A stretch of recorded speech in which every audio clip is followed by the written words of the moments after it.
Okay, well, welcome to the 12th Power Hour. Can't believe we've been going a whole year. I'm Joanna Oliver, Director of Global Programs for the CEA, and I'm hoping that everything goes well today. We're trying something that we've not tried before, which is some pre-recorded interviews.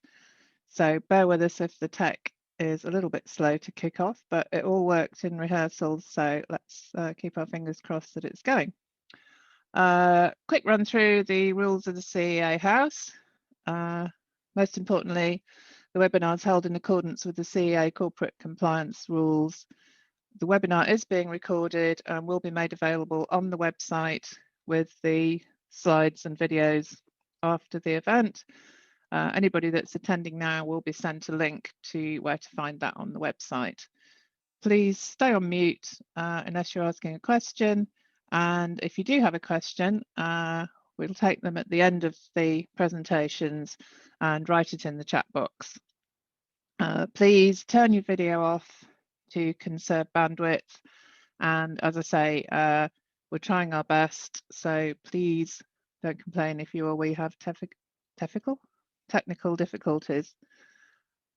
So I'd like to introduce our first speaker, who's going to explain how his presentations are working.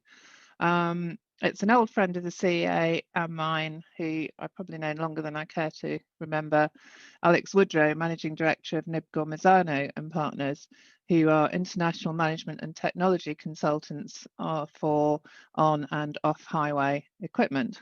So I'm now going to stop sharing and hand over to Alex, who is going to share and run the videos.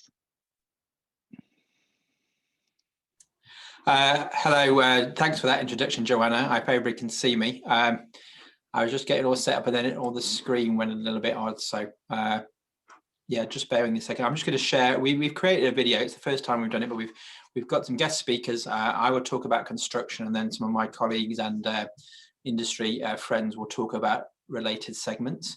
I've created a single video, so you can get it at the end. I'm just going to share this with you, and this is the apparently the bit where it all goes disastrously wrong. So if you bear with me a second, we will get going.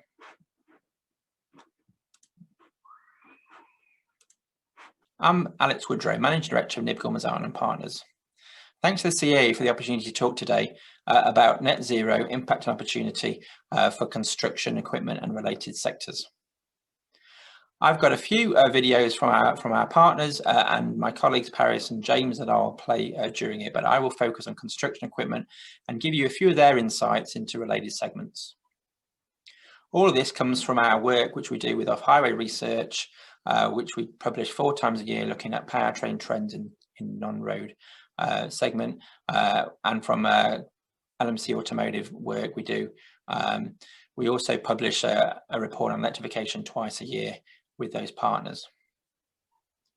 Segment wise, I'm going to concentrate on construction, but we're looking across our non-road forecast at around 4 to 5 million units over the forecast period. A large share of that is below 56 kilowatts in the agricultural segment, particularly small tractors in India and other markets. Construction equipment, typically we've got the compact equipment, mini excavators, all the way up through the largest mining trucks included here, above 560 kilowatts. But it's very, very diverse and very, very segment oriented and oriented to the end use of the operator. Emissions legislation's really driven it. That's really been our focus for the past 10 years since we started with this in 2009.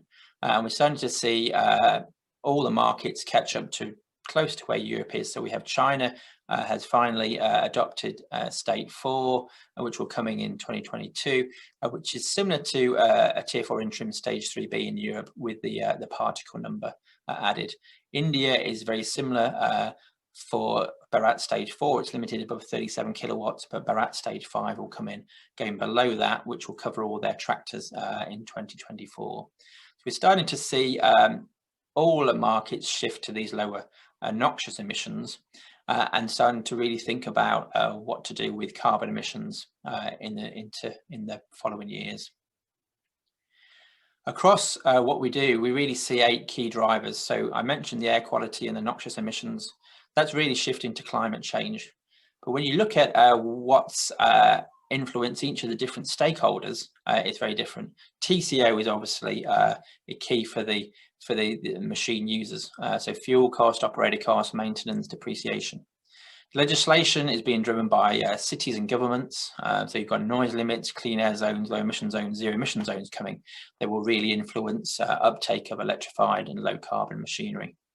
Corporate social responsibility at all levels. So companies that are producing machines, their end customers, construction companies, and even the energy companies are having to adopt these targets, which is driving change.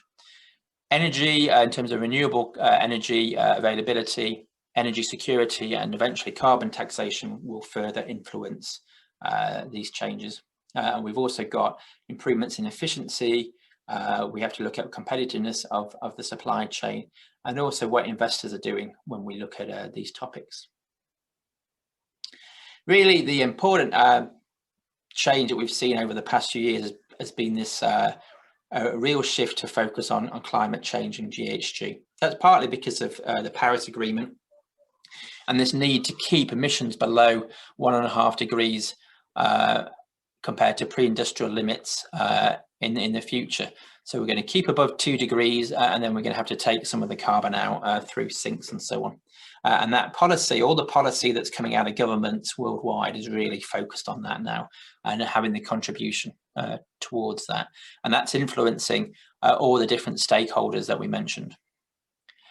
What we've seen during the COVID pandemic, not coincidentally, because it relates partly to air quality and people's breathing, we've really seen a lot of countries updating their net zero targets or adopting targets for the first time. In Europe and North America, 2050 has been set as net zero by most of the markets. China is somewhat later, 2060, which announced last year. India still has no targets, but we're starting to see those targets come throughout. And those are then being translated into individual companies' targets. So that policy shift that we've seen across 2020 and 2021 is really influencing the OEMs and the supply chain thinking right now. We're seeing a lot of new policy declarations coming out, again, from all the different stakeholders. So a CEA, which represents all the truck makers in Europe, saying that they will shift to zero emissions.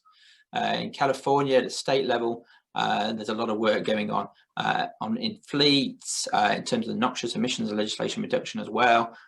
So a lot of policies are going to start coming out at not just national, but state level. And then we've got organizations like Lend-Lease committing to a low carbon roadmap. I'll quickly pass over to Paris and James now, they'll both talk about CV and non-road ag and materials handling before I come back to construction. Thanks, Alex, and welcome everyone. So the global commercial vehicle market is set to experience an evolution across the forecast period as it readies for carbon neutrality. We're currently in a state of recovery as the COVID pandemic severely impacted volumes in 2020, albeit in China. Chinese government proposed several stimulation policies, such as the China 3 elimination program, which boosted volumes. This year, we're already seeing strong demand, especially in North America, but supply chain issues are causing a concern for OEMs, with production volumes being slightly lower than expected. As we move to 2022 and 2023, this is where we're really going to see those early adopters of zero emission vehicles, and we're also expecting to see a rise in natural gas used by fleets. Following on from this period, it's going to be a real focus on real world driving emissions and CO2. We're expecting an increase in adoption year on year for zero and low emission vehicles, and we're also going to see the last launch of the ICE engine. Post 2030s, where we're going to see TCO parity starting to come into play, with improved infrastructure for battery electric and fuel cell vehicles, really stimulating xEV adoption. Legislation's always been the main driver of adoption of cleaner vehicles, and this is set to continue. We've seen Euro 6 equivalent emissions adopted in India in last April, and we're seeing China implement the last phase of their China State 6 in July this year. Brazil is set to adopt Euro 6 equivalent emissions legislation in 2023, which would then see the global commercial vehicle market be Euro 6 equivalent and above by 2024. The next round of emissions legislation will then come into play, starting in California in 2024, which will then go nationwide in the US from 2027. The EU and China are also expected to closely follow this timing. The next NOx emission legislation is going to focus on cold starts and idling, with the first limits set for N2O.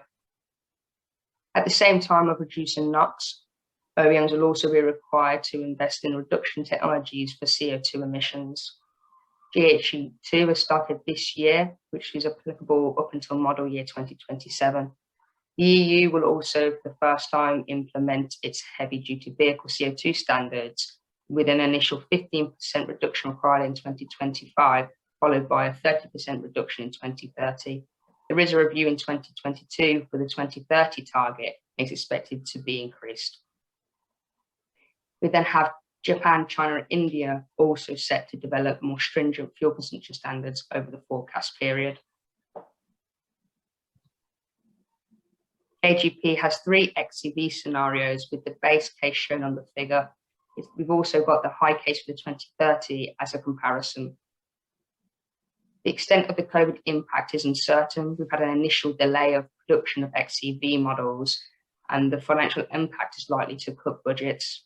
However, the pandemic has also highlighted the issue of air quality, with policy improved from a local authority position with governments and also private companies with CSR. Diesel is to remain the leading fuel across the forecast horizon and are expected to see a short-term increase in natural gas, especially in China. We're then hoping that there's a shift to renewable natural gas over the forecast period. The current hybrid and electric volumes have been dominated by China, with the new energy vehicle subsidies stimulating bus demand in previous years. There's uncertainty currently surrounding hybridization. There was hybrid models launched back in 2010, but demand was so low that these dropped out. We've also seen in the Chinese market, hybrid volumes did come into play, but have also left the market. Also in Europe, we've seen a shift from full hybridization to mild hybrid with a 48-volt system. However, saying this, hybridization could be technology used to meet stringent CO2 standards. In urban applications where battery electric is feasible, we're expecting really strong demand over the forecast period once infrastructure is in place and TCO parity is met. Battery electric is seeming to be unfeasible for those long-haul applications, so here we're expecting hydrogen to take much of the market share for zero-emission vehicles. There's concerns surrounding fuel cell efficiency, so we're expecting the major OEMs to launch hydrogen ICE engines around the 2024 timeframe. All the drivers are converging towards XEV adoption, so really it's just a matter of timing. Thank you. Good afternoon, ladies and gentlemen.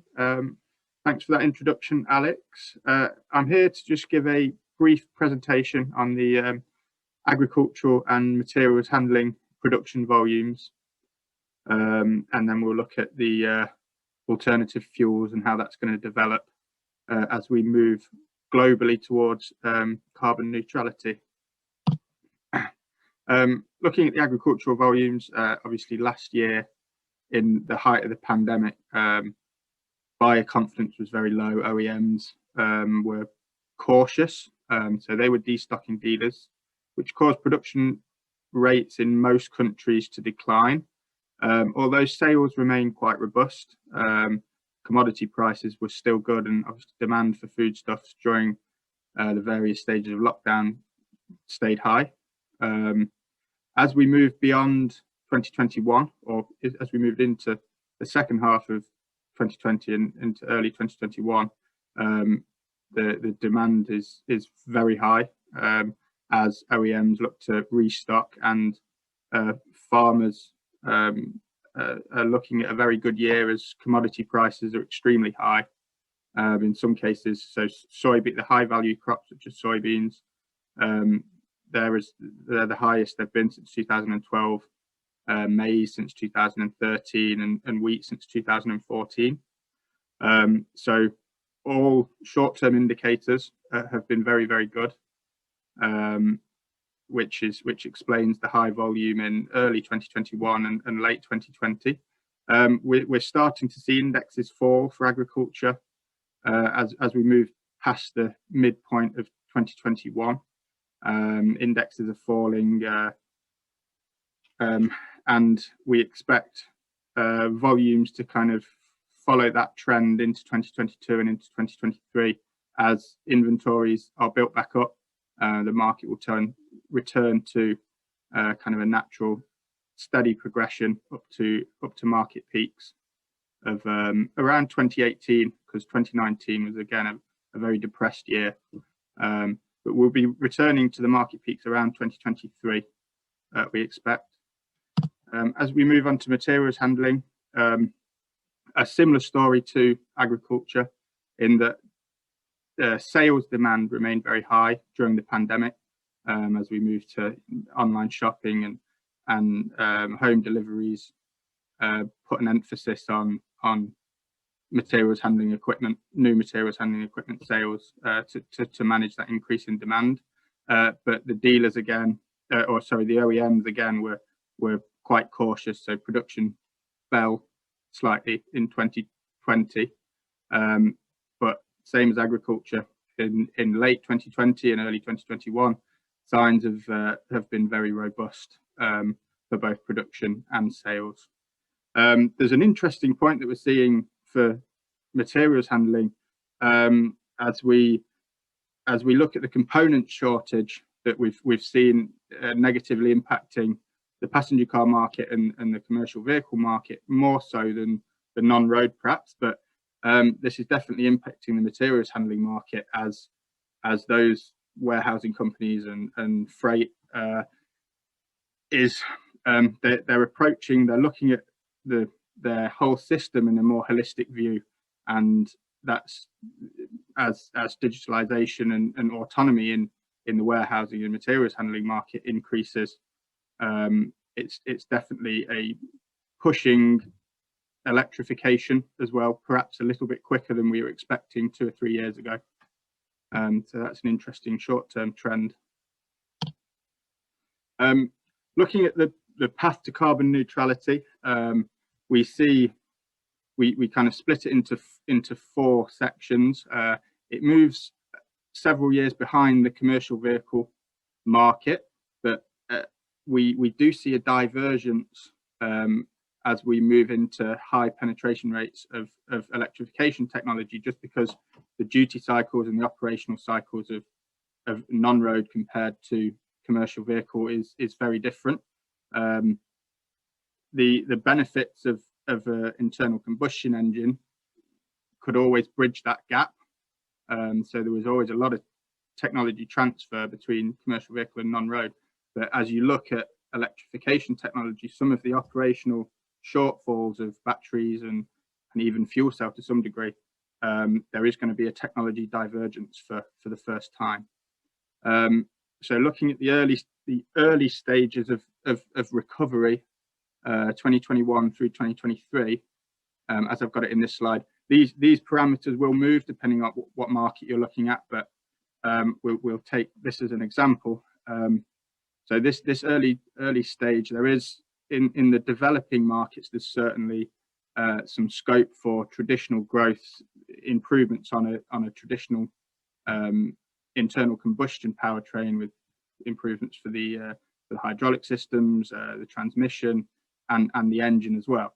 In a developed market now, there are still improvements, but to be made on the efficiency of the machine in general.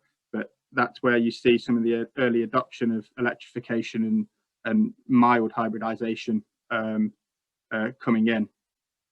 The early adopting stage, obviously it's quite a broad period, that 2024 to 2028, but that covers all markets. So in Europe and North America, we're seeing now electrified machinery in the agricultural sector coming to market in that earlier period.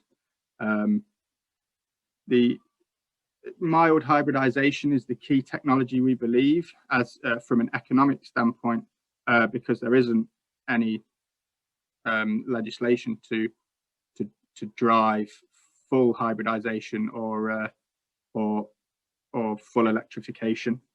So mild hybridization is the key technology for the high volume of tractors. There is some full electrification below 56 kilowatts. There are some benefits to that, but it's the requirements, the hours required, even on some small tractors, is in this short-term forecast. It makes battery electrification more of an outlier for niche end-use applications rather than a widespread technology in this early stage. As we move to look at low carbon and low NOx, this is when we expect this 2029 to 2033. This is when we expect some additional legislative drivers, whether it's from additional low emission zones for non-road machinery, or GHG specific legislated for non-road machinery to come in for developed markets, so Europe, possibly North America with the Biden administration, but we expect Europe to be the driver behind legislative drivers for low carbon, and this is when we'll see the key divergence away, because the operational requirements of battery electric agricultural machinery, it just doesn't support battery electric machinery above 75 kilowatts really in this time scale. As we go beyond 2033, we might see some battery electric agricultural machinery up to say 120 kilowatts, but that is again beyond the scope. And then beyond 2033, we see carbon neutrality, which could take on a look of advanced hybridization with a much downsized engine, and then using biofuel or other ultra low carbon fuel. Looking at the xEV scenarios, obviously there's a very high share of electric already there from the forklift trucks, but that we see them growing significantly through the period, overtaking or taking some of the share away from the diesel or gasoline trucks in China and North America and Europe. We see a share of fuel cell coming in as well, around 14,000 we have in the base case in 2025 even. That's because of that is almost entirely generated through the materials handling market, as the TCO of a fuel cell truck and the locational activity means you can have hydrogen generation on site, which is a positive that you don't really get. It's much harder to do in an agricultural setting and even a construction setting than it is in a materials handling setting. And the TCO of a fuel cell truck in that setting is better because you don't need the battery rooms or the additional employment of requiring 3 extra people to change the batteries on the trucks. As I said previously, the mild hybridization is the key short-term trend for agriculture. As we move beyond 2030 and looking towards net zero, there will be greater levels of hybridization, of full hybridization and electrification in the lower end and possibly in the higher end for agriculture. But overall, it's in this time period, it's from an economic point of view that will drive xEV and alternative fuel for agriculture and materials handling, until we have some key drivers from government demanding how much CO2 a piece of non-road agricultural or materials handling equipment can produce. And yeah, I hope you enjoyed the presentation, and thank you very much. When we look at the targets, the corporate social responsibility targets, we see OEMs are starting to introduce these science-based targets, SBTs.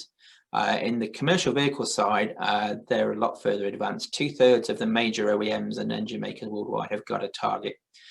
In the construction side, naming no names, those targets are slower, and clearly it's a challenge, and it's more of a problem because their machines are used in a lot of different ways across lots of different markets, and it's going to be a lot harder to decarbonize those. But clearly we need to have some targets going forward. How do we do that? It's not something that's going to happen overnight. So we see electrification in commercial vehicle accelerating quite quickly because the products are more homogeneous. You can access the available public infrastructure. Construction, ag and materials handling is going to be somewhat slower. There's already a large share of electric in the materials handling, but the construction, ag in particular, are going to have to go through a longer period of, we think, lower emissions, noxious emissions, and then a policy-driven low carbon solution towards climate neutrality post 2030. Part of that will be pulled by companies. So we see a lot of the construction companies putting in these targets. We also see the C40 Clean Cities, Clean Construction Declaration driving demand for machines. We're already starting to see that in Norway, for example, in Oslo, where the city has said that it must have zero emission machines, and that's starting to get machines out into the fleet. Clearly, if we look at the options, there's a lot of benefits from these, but they have to be offset with the challenges, and meeting those challenges for high energy use applications, a lot lower volumes compared to passenger cars, widely segmented custom demands, durability requirements is going to be a challenge, particularly when these machines are often used in remote locations or where there's limited infrastructure.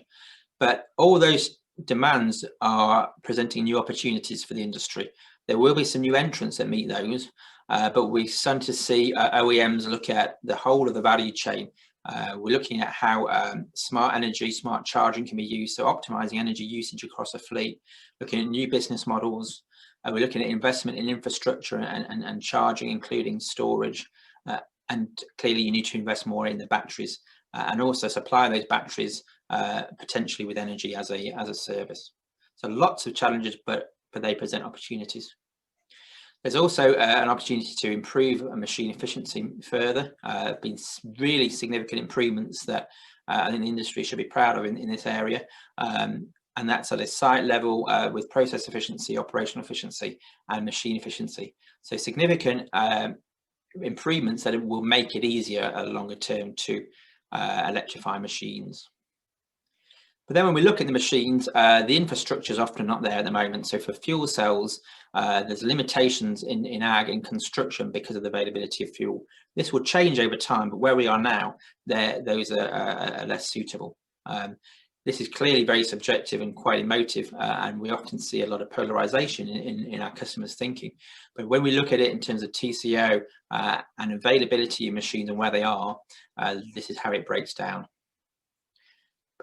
But we've seen really over the past 24 months a significant increase in availability of low carbon machines. A lot of those are small battery electric mini excavators, wheel loaders, shifting up the power bands, and that's going to be quite critical going forward. So as batteries improve, as the learning rate for these machines, as infrastructure is made available and solutions for remote infrastructure made available, we start to see those machines going all the way up through the 560 kilowatt plus in terms of battery technologies. In other applications, you might use overhead catenary or umbilicals, and then in between, where it's even harder for those machines or where you only got single machines, we see hybridization and more efficient use of the diesel engine with either hybridization or electric drive. Fuel cell coming later, we're starting to see quite a few introductions for those across all the segments, both at the low end and testing it out at the higher end. And of course, we're looking at potentially hydrogen ICE as well as hydrogen becomes more available, and whether or not we can use some of that existing hydrogen, existing combustion engine infrastructure. But for most of the technologies, still battery size is the issue. The very high hours, the load factors that are quite high, battery price, and the packaging on the vehicle will be a challenge. Particularly as a lot of these pieces of equipment, excuse me, rather than vehicles, will be used over quite a long cycle life. They might not be used in the same location where they are originally, so they'll go through different use cases throughout their life. And you also have to balance off energy versus power for a lot of these. So although there is some overlap from light vehicle, we see investment required in the battery. But certainly we're seeing TCO at the high end and at the bottom end becoming more attractive. So in the grey area in the middle, it will really be a case by case whether battery electric is suitable. And that will really depend on how quick the infrastructure can evolve and how fast renewable energy is available. On the truck side, we really see a massive ramp up over the next 5 years of availability, or we've seen it from 2019 through 2024. And we believe by 2024, over 65% of the segments required globally will be filled by products.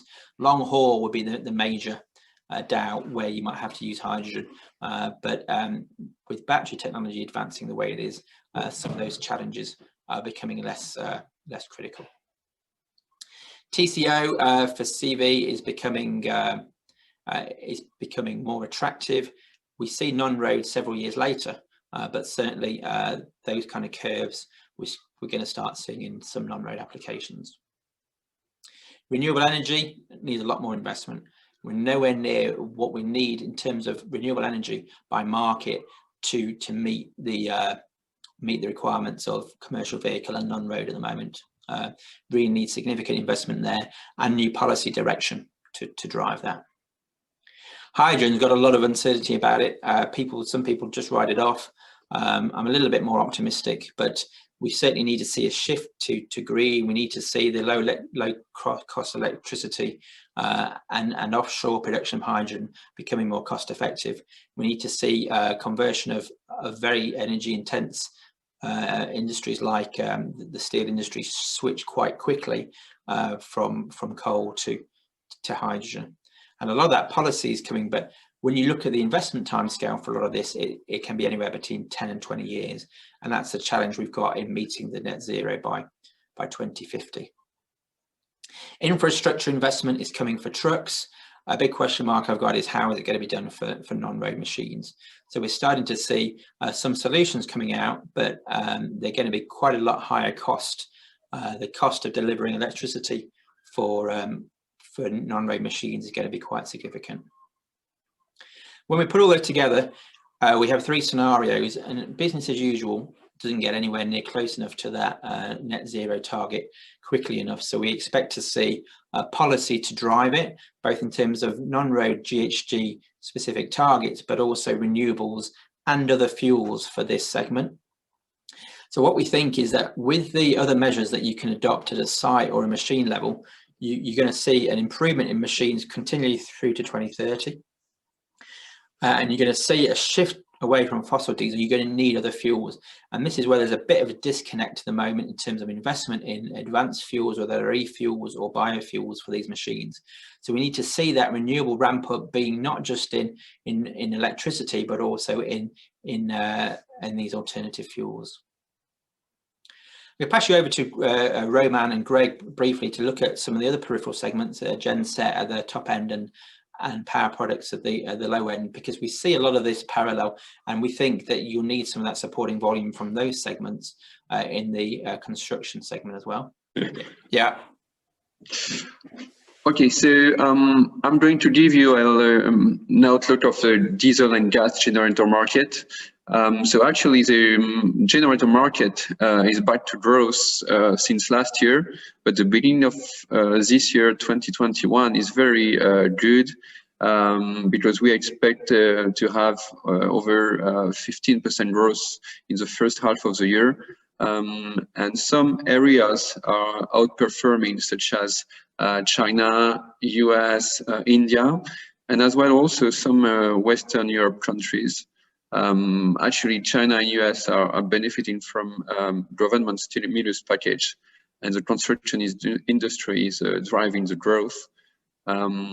Today, we see a very high need in generators for data centers, which is a big part of the diesel generator market, because it represents about 20% of the market. And this segment has been growing by about 10% year on year. The COVID-19 crisis has highlighted the need of data centers globally, and we see investments from internet player being more and more important in many areas, with hyperscale data centers in North America, north of Europe, and China as well, but also in other secondary market. So the data centers is definitely growing. Also, we have seen a huge growth of home standby generators in the US. So actually, the small gas genset used for residential home backup power, because it increased by over 50% in the first half of the year. Good news from generators used in telecom in Africa, Middle East, and also China with the 5G implementation. So the telecom market is also good.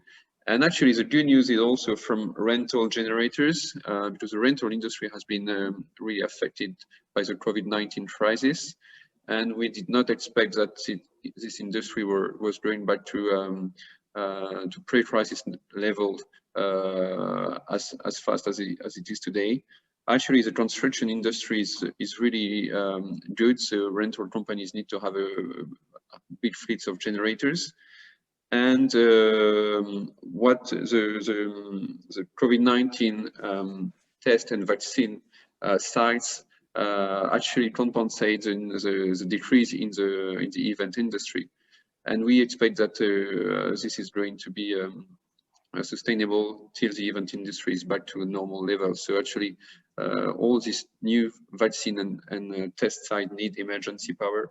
So the mobile generators have been used, and actually the fleets from rental companies are more used than it used to be before the crisis. So we expect that 2021 will be a very, very good year, at least in terms of orders, because the demand of generators is there. However, we need to monitor carefully the supply chain, because we see some material shortage and project delays in many areas, because the global economic recovery is happening at the same time in many areas, and some projects can be delayed. So sales of generators also, and also lead times of products. Lead times are increasing. It's over 6 months, but for some big units, it's over 12 months. So even if there are big orders from this year, it won't be delivered before next year. So this is also why the second half of the year could be a bit lower than the first half. Also, on top of that, there is an increase in price of materials, copper, steel, but also chips for engines. Actually, copper is affecting especially the alternators, which is one component of the generators. And alternators have increased by about 30% since January. So the price of generators have increased as well. And the price of transportation, depending on where the generators are coming from. But we see that transportation has increased between 300% to 600%, depending on the country of origin. So of course, the market will be different with this price increase of generators. So to sum up, let's say that it's a good year, a very big increase in terms of deliveries in the first half and orders as well. However, second half we need to monitor the supply chain and if the generators can be delivered with all these logistics and price increases.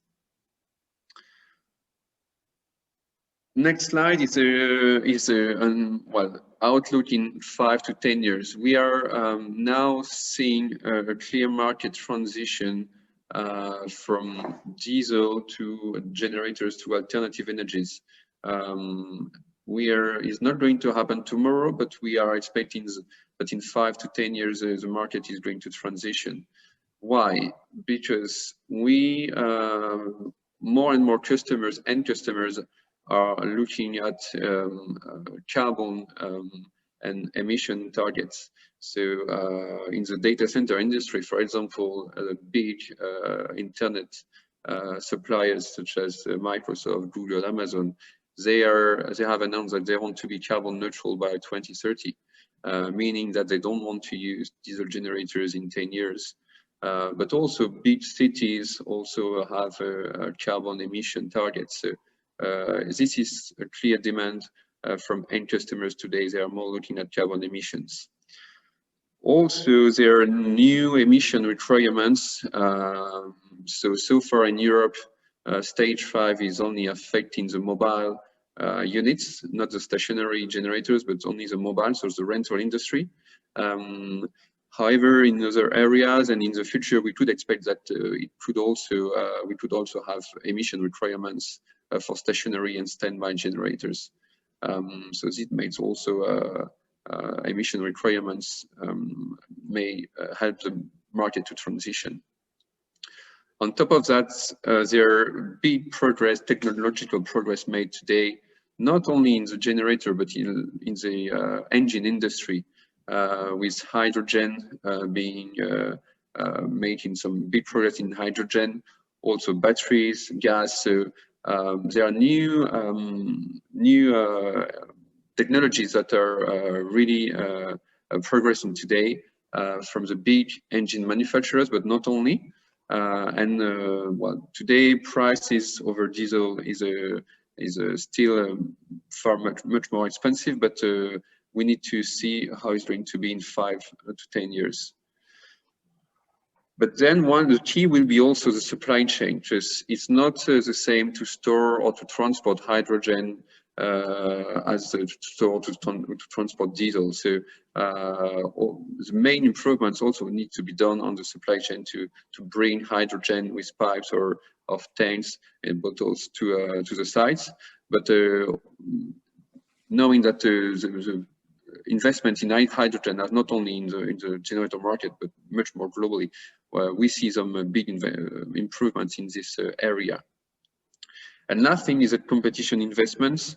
So as I said, there are many engine manufacturers that invest in hydrogen, some other in battery technologies.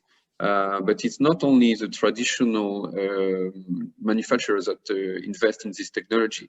We also see, of course, startups, but also big other companies, such as Bosch, for example, who announced that they are going to invest several hundreds million euros in fuel cells specifically for data centers. So all of this is going to make a transition from diesel generators to new alternative energies. We need to monitor that carefully. However, it's pretty clear that there won't be one single answer to replace the diesel generators with either fuel cells or hydrogen generator or battery. It will highly depend on the application type and the power needed, depending if you need a 10 kVA for telecom or a rental generator, or if you need a 3000 kVA for a data center. The solution will be completely different. Also, the region and the resource availability will have an impact on the transition. If there is gas or if there is hydrogen in pipes, this will also be a clear factor in the market transition.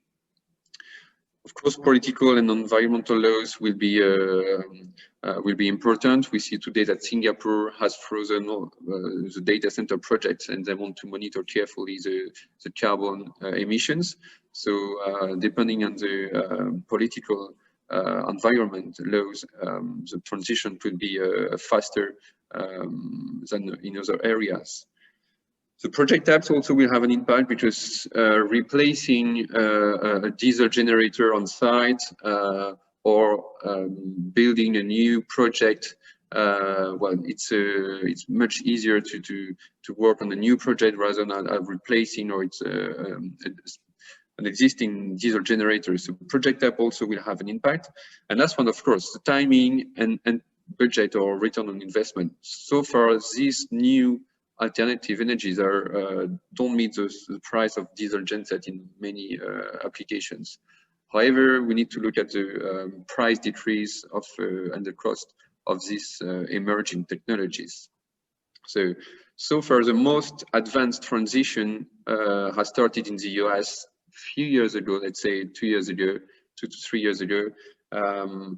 When we started a few years ago with the home standby generator market in the US was a diesel genset a few years ago. Then it has transitioned to gas generators, and in the last few years we've seen also some batteries going to residential batteries gaining market share in this market. So we see that there is a transition, and it has started in this specific segment. Now we need to look at other segments, because in some other areas where we could expect a transition, such as the telecom market, we never seen a real success of alternative energies. But one of the key areas which that could transition in the next few years could be the construction and the rental generators. Why? Because in Europe so far, well, there is the new, this is where the emission targets are applicable with stage 5. Before that it was stage 3, but the stage 5 has been has impacted the generator market in terms of price and the size of machines quite significantly. And also because these kind of machines are pretty in the small range of products compared to other segments. So we see that there are some solutions and some new ranges of products that are appearing, especially in the small range. This is also because this is where the big volumes are. And also because the price gap between a stage 5 diesel generator and an alternative energy such as LPG or hydrogen or hybrid, the price gap has reduced and has decreased. So today we see that there are some new areas that we need to look at. First one is battery packs for very small parabands. So let's say below 10 to 15 kVA, that could be used for if there is a high need of power, especially if the new electric machines grow in this segment. Also, we see that specifically the stage 5 price increase of generators could lead to a new range of products such as hybrid generators. So this is to compensate the price increase of stage 5 engines. So actually some generators, let's say 80 kVA generators, could be having a 50 kVA diesel engine plus a 30 kVA battery. And in this kind of solution, the battery, the cost of the price of the battery compensates the price of an engine, of a 50 kVA engine, which doesn't need to have a DPF and all the additional costs applicable to a bigger stage 5 engine. However, what we need to clearly monitor today, and actually what we see where we see the growth is in the hydrogen generators. We see some big rental companies having this kind of new products in their fleets. Also, the big manufacturers and the gas engine manufacturer making some progress to have so gas generators but burning hydrogen. It could be carbon neutral or not, depending on the percentage of hydrogen in the to burn. But the key point will be the fuel supply chain, because today for the mobile, so it's pretty easy to bring a diesel fuel tank on site. Then in a few years we need to see how to bring, to transport and to store and to fuel hydrogen generators. So In the short term, we see that diesel generators will still remain the most popular machines, but we expect that in few years this is going to change, especially in the price of hydrogen machines are going to decrease as expected. Go. Hello, everyone. My name is Greg Boeder. I'm with Power Products Marketing here in the United States. Today, we are going to talk about electrification and 3 select compact power segments here in the United States. This presentation is going to highlight electrification rates in handheld lawn and garden equipment, zero-turn mowers, and side-by-side utility vehicles. While the handheld market for lawn and garden is quite large and has been transitioning rather rapidly towards battery power and away from corded electric and gas, the zero-turn mower market and side-by-side utility vehicles are experiencing only a slight move towards electric. As you can see, the handheld market is very large, over 24 million units in 2019, but zero-turn mowers and side-by-side are also significant when we consider the size of the engines, a little bit larger, with zero-turn mowers at 860,000 and side-by-side utility vehicle machines at 480,000. The handheld equipment is physically small, and the requirements are such that it allows for battery transition quite easily. Consumers can use battery-powered equipment a number of times without charging, and we'll be able to see that the move towards battery power is going to be rather significant. Local, state, and federal governments in the United States are also focused on moving lawn and garden equipment and outdoor power equipment towards electric. One thing holding back would be commercial users who are primarily focused on gas-powered machines, and we believe that they're going to be holding out for the gas-powered into the future. For side-by-side and zero-turn mowers, move towards electric is slower. While electric side-by-side utility vehicles have been available for a number of years, they've been mostly constrained to commercial and specialty applications.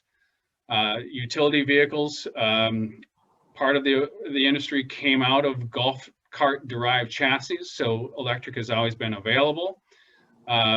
Recently, recreational users have started to have the option of electric, but so far, nothing has come onto the market that has gained traction. For battery power and zero-turn mowers is relatively new, with most companies still in the prototype stage and early product development stage. Here we have our projection through 2025 for the US handheld market. As we said earlier, we see the market in 2019 being a little over 24 million. We expect by 2025 that the market is going to reach nearly 30 million units. With battery power almost doubling from 7.6 million to 16 million, while gas remains somewhat constant to going down slightly, and electric corded applications going down rather dramatically. We see certain applications being very moved towards battery. We expect over 90% of hedge trimmers to be battery powered by 2025, 70% of string trimmers, but only 50% of chainsaws. Blowers will lag in battery power due primarily to the physics involved with running battery power on blowers. It just doesn't suit itself as well as the other applications. For the commercial side, you see that the current penetration of a battery and electric is very small, but we expect it to grow and remain under 20% by 2025, barring government intervention. There is a possibility that the US government will step in and mandate a quicker move towards electrification, all the way up to 30 horsepower, which would have a dramatic effect on the market. Zero-turn mowers, as we said earlier, it's relatively new to have battery power in zero-turn mowers, with only a few suppliers out there in production, and the major manufacturers still in early stages of either introducing products or just in prototype stage. In 2019, we estimate less than 1,000 battery-powered zero-turn mowers sold in the US. And by 2025, that figure only reaching slightly less than 10,000 units. The response from commercial operators of zero-turn mowers, these are your commercial cutting organizations, they currently are the opinion that they would like to see a full 8-hour capability from their machines and are very reluctant to agree to anything that would take a midday charge. So that leaves the consumer application, which we do think will gain a little bit of traction, but it remains an expensive option, and the performance currently doesn't seem to be such that many people think it's a comparable machine. The gas hydraulic drive system in zero-turn mowers is very well refined and operates smoothly, and the current electric machines aren't seen as well of a replacement. Now, getting into the detail for side-by-side utility vehicles, we saw the market as 480,000 in the US. We expect by 2025 that number will reach 713,000, with battery going from 23,000 to nearly 50,000. While the automotive market, I'm sure many of you are familiar with, there are champions for battery power and a lot of research and development focused on moving automotive towards battery power. We just don't see the enthusiasm or the product champions in Powersports doing similar programs. We also see that while government mandates may eventually find their way to Powersports, most mandates will most likely focus on the two-wheel drive or two-wheel on-road market, which would be motorcycles. And much of the investment and product development, we believe, will be focused on the motorcycle market, which again is a very large market globally.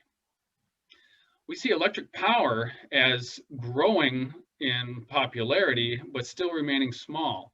On the recreational side, there have been products out there, but the products that are in the market to date don't quite meet the requirements that the recreational user will have. Four-wheel drive, being able to go uphill in poor conditions, whether it be sand conditions or mud, or loaded up with a bunch of people and equipment to go out into the desert or into the forest for activities. The range just isn't there. We'll wait to see if the manufacturers come up with updated machines that are priced more competitively to move that market. We do think there are opportunities on the recreational side with electric, amazing torque, low noise, less heat in the cab that may appeal to certain types of riders. And also many users of utility vehicles use them on their larger estates and hobby farms where the range issues aren't as big of a concern. Well, there you have it. Those are 3 segments, and our views on the electrification going forward. So just to conclude, key trends: cleaner diesel with a mix of alternative fuels will come. CV and non-road diesel will be cleaner, but not GHG free. So we're going to have to electrify certain segments, particularly in cities. And we're going to need a lot more infrastructure, renewable energy investment. And we will need these alternative fuels to be considered in the mix of the energy carriers. We also need to see the opportunities. Fast charging is going to be a key one, both for 48 volts and high voltage, coupled with energy storage. So you can trickle charge your energy storage and then charge your equipment as and when. Batteries, we need high energy, high power, high cycle life. They're increasingly available from companies that we'll be talking to, like Maribolt. They will be available, but they need to come faster and at an attractive cost. Drop-in fuels will be needed. And also importantly, in engineering capacity. So traditional engineering might change. We need more integration capacity, electronic capacity in the supply chain. We've seen that with the chip shortage, more durability engineering and functional safety. I'd like to quickly mention that I'm presenting or chairing the third VDI conference on electrified on off-highway machines. If anybody would like to present at that, it's in October, or attend, the details are there. At any time, if you want to book a discussion with us, you can do via this link, or you can contact any of us and these email addresses. Thanks again.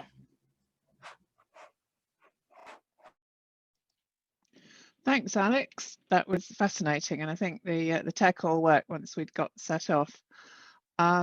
We're kind of running over a bit, but I noticed there's quite a few questions gone on the chat box. I don't know whether you want to address any of those, Alex.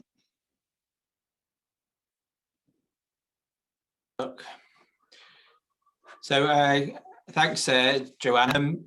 I think the efficiency, I think there's two questions there, clearly, is the HVO. And we do see the HVO and related fuels as being a critical opportunity for this segment. The capacity is clearly relatively low at the moment, but if you look at the investment in that, I think some of that investment needs to come from other parts in the supply chain as well. But we do really see HVO and future generation drop-in fuels as being critical. And I also mentioned in the presentation renewable natural gas in certain parts of the industry could be quite attractive, while we build up the capacity for the green hydrogen and the renewable electricity. But as you obviously decarbonize new machines, that capacity that's been invested in now and put in vehicles now will still be going in those vehicles over quite a long period. So quite positive. I think also and Neil and Niall were asking about efficiency, and yes, very critical. So the more you can improve the efficiency of the machine overall, whether it's a combustion engine machine or an electric machine, either way you're saving fuel. So if you can make the systems as optimal as possible, and with the digital displacement technology that Danfoss has as an example, you can really optimize the work functions and travel functions of those machines to reduce overall energy usage. So I think it's got to go hand in hand. It's the same with trucks. You're reducing overall energy usage by improving their aerodynamics, the transmissions and so on. Some of those technologies you can't use. Clearly you can't make a piece of non-road machinery more aerodynamic, but efficiency in transmission, and particularly in the hydraulic system, will go part of the way to reducing overall energy usage. And that's what we've got in the energy chart at the end. So the other measures, we're seeing a minimum of 10% between this current generation of machines and the next generation of overall energy usage by making them efficient. I don't know if anybody else has got any more questions, but thanks again, Joanna, and thanks everybody for listening. Great, thanks, Alex. And I think, are you happy to take any questions offline? Yeah, absolutely. Any questions at any time, our email address is there. We are regularly doing presentations, so if anybody wants something specific, then please do get in touch with me, James on the non-road side, or even Paris on the commercial vehicle side as well. Perfect. Well, thanks very much, Alex, to you, James, Paris, and the other contributors from the power generating sector. All that's left for me to say is that the next Power Hour will be on the 21st of July, and Alex has already mentioned Danfoss, and they'll be our next presenters on digital displacement technology. Niall Caldwell, I think, has been on this call, so we're really looking forward to hearing from them. Thanks very much to everybody for coming. As I said, we'll be sending the links to the presentations and also the invitation to the 21st of July. The Power Hours are open to any CEA members, so if any other people in your organisations want to join in, please do let us know. And I understand one or two people have somewhat overzealous spam filters, and our invitations are getting caught up in those. So please add the clients@admin.co.uk to the whitelist. Anyway, that's it. Thank you very much. Enjoy the rest of your day. Thanks, everybody. Bye.